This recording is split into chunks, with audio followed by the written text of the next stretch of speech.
इसी इसी सप्ताह में कम से कम भारत में कितनी जगह छोटे छोटे रूप में भूकंप आए। दिल्ली में इसी सप्ताह में 2 बार आया। बड़ी मात्रा में नहीं था इसलिए लोग को ज्यादा पता नहीं, लेकिन आप सोचिए तो सही कि ये धरती की हालत आगे जाके क्या होने वाली है। क्योंकि जिन पशुओं को हम मारते वो तो बेचारे जवाब नहीं देते, उनका जवाब कौन देगा? उनका जवाब ये जो प्रकृति है ये देती है। और प्रकृति जब थप्पड़ मारती है ना तो किसी के मुख से एक शब्द नहीं निकाला जाता। जब धरती अपना तांडव दिखाती है, जब पृथ्वी अपना तांडव दिखाती है, तो किसी में हिम्मत नहीं एक शब्द बोल पाए। पर उसका ये परिणाम है जो हम पाप करते हैं, उसका परिणाम है। इसलिए निवेदन आप सभी से यही है मेरा, मानो न मानो खुशी आपकी, हम तो यात्री हैं, कल अपने घर जाएंगे। भगवान ने बस ये सेवा दी है सत्य बोलने की, तो वो तो कहेंगे ही, लेकिन मेरा मानना है कि अगर इस कथा से आप लोग कुछ जो करते हो अगर उनके मन में जरा भी दया भावना उत्पन्न होती हो तो आज ही उसको मन में ठान लीजिए कि भागवत के बाद ना हम गलत करेंगे, ना हम गलत खाएंगे, ना हम गलत आहार खाएंगे, और जो कर भी रहा है हमारे सामने उसको भी हाथ जोड़ के समझाने का प्रयास करेंगे। भैया ये अब मैं क्या शब्दों से समझाऊं, मुझे समझ नहीं आ रहा, मेरे पास शब्द नहीं आ रहे हैं। ऐसी कौन सी बात बोलूं जो आपके एकदम दिल में छप जाए और आपको लगे कि नहीं ये एकदम गलत है, क्यों करें हम गलत? अरे भैया, जन्मों जन्मों के बाद ठाकुर जी ने कि मानव जन्म दिया है। 84 लाख योनियों के बाद एक बार मनुष्य बनते हैं हम।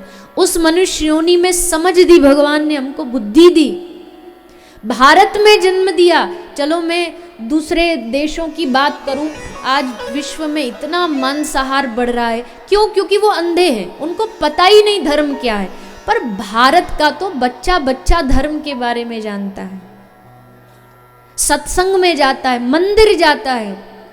अगर यहाँ के लोग भी अगर इस वस्तु को, इस चीज को नहीं समझेंगे, इस पाप को नहीं समझेंगे, तो कौन समझेगा?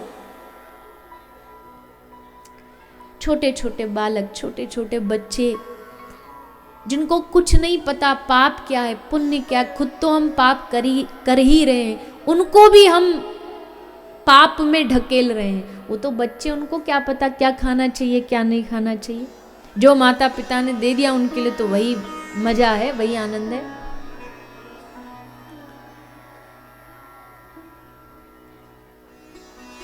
इसलिए इससे बचने का प्रयास करिए। ठाकुर जी ने कृपा करके हमें इतना सब व्यंजन दे दिया है कि आपको ये सब पाने की, खाने की जरूरत ही नहीं पड़ेगी। इतनी सारी भगवान ने सब प्रकार की वनस्पतियाँ, सब्जियाँ, फल, आरोगने की चीज़ें दी हैं कि क्या कमी छोड़ी भगवान ने हमारे लिए? कोई कमी नहीं छोड़ी। इसके बाद भी हम नहीं समझे। देखो, एक होता पाप और एक होता अपराध। पाप तो चलो हो गया गलती से, अपराध वो है कि तुमको पता है, पता होने के बाद भी तुम जानबूझ करके उसको किए जा रहे हो, वो अपराध है। और अपराध से मुक्ति आसानी से नहीं मिलती है, इसलिए अपराध से बचें। मेरा सबसे हाथ जोड़ करके बस यही निवेदन है कि कोई भी अगर गलत किसी के घर में, परिवार में, जीवन में ऐसा हो रहा है कि आप मांसाहार खाते हैं, गलत कुछ खाते हैं या किसी पशु की हत्या करते हैं, तो उसको रोक दीजिए, खत्म कर दीजिए, बंद कर दीजिए। इसी से आपके जीवन में, नहीं तो फिर मेरा ये 7 दिन या माइक पर जो लेक्चर देना है सब बेकार है। यहाँ 3-3 घंटे आओ, बोल करके जाओ, और अपनी मेहनत लगाकर, मेहनत तो खैर क्या है, बढ़िया गद्दा मिल जाता है बैठने को, कौन सी मेहनत।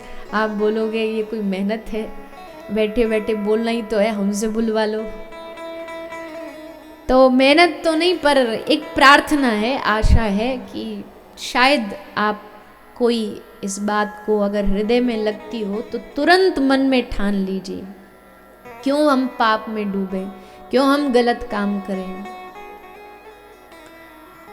और ऐसे समझ नहीं आता तो ऐसे भी समझ लो, जिन पशुओं को हम कष्ट देते हैं ना, जिनको हम मारते हैं, जिनको हम आहार बनाते हैं, हमारे मरने के बाद वो भी वो लेकर के फरसा खड़े मिलेंगे वहां पर कि बेटा अब आ तू।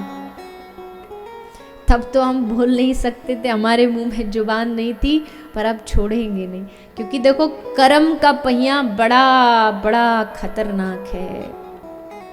कर्म घूम के आता है वापस, एक दिन जरूर आएगा। लाख कोशिश कर लेना बचने की, नहीं बच पाएंगे, कर्म का पहिया है। तो धर्म होना चाहिए। कई बार रूढ़िवादिता के नाम पे हम अंधविश्वास को बढ़ावा देते हैं। अंधविश्वास और धर्म में फर्क समझिए। बहुत सारी चीज़ें अंधविश्वास की आजकल तो ऐसे कहीं कहीं लोग हो जाते हैं, किसी ने एक पेड़ पर कोई धागा बांध दिया तो सारे वहीं लाइन लगा के खड़े हो जाएंगे। यहाँ धागा बांधने से क्या होता है, इच्छा पूरी होती है। ऐसा कहाँ होता है? प्रारब्ध में तो जो होगा वो तो मिलेगा ही मिलेगा। भजन करो, भक्ति करो, राम नाम लो, कृष्ण नाम लो, उससे तुम्हारा जीवन का भला होगा। ऐसे थोड़ी कहीं भी कुछ भी करने से तुम्हारा भला हो जाएगा। टोना टोटका अंधविश्वास, इन सब से खासकर माताओं को बचना चाहिए। माताएं जल्दी फिसल जाती हैं। कोई आ जाए घर में, कोई 2-4 मंत्र संत्र फूंक दे और वह काम बन जाए। हर आदमी को आजकल शॉर्टकट चाहिए, मेहनत करने नहीं, कर्म अच्छे करने नहीं, शॉर्टकट में महाराज कुछ ऐसा हाथ में बांध दो जो काम बन जाए हमारा। दुनिया में कौन तुम्हें खुशियां ला के दे सकता? तुम्हारे अलावा तुमको दुनिया में और कोई खुशी ला करके नहीं दे सकता। तुम खुद अपनी खुशी खुद बना सकते हो, दूसरा नहीं देगा।